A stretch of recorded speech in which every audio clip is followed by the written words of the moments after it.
大家好啊！歡迎嚟到我西貢阿龍呢個頻道。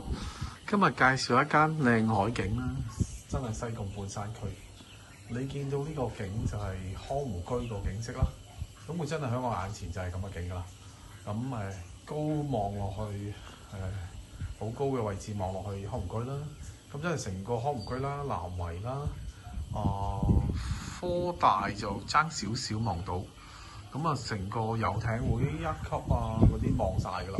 咁呢個咧就一座2100尺，咁佢個佈局就係5間房，係啊，3間套房，咁連埋姐姐房啦，係5間房嘅。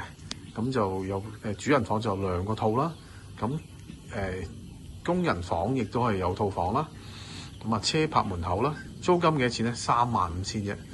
咁啊，業主都講過下話賣啦，咁唔知真定假。咁你預佢可能1550至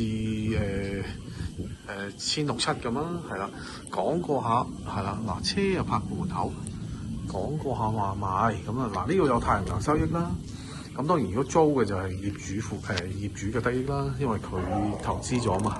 咁啊，呢度就係山景啦。咁面向就東南啦，面向東南，呢個山景好靚嘅。車泊門口35000蚊租啫，相當抵。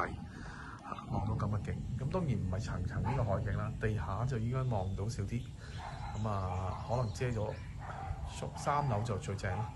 咁中層應該望到少少，地下應該最望唔到嗰個嚟嘅。咁啊，呢間35000蚊，有2100尺。咁我一路去拍片俾大家睇。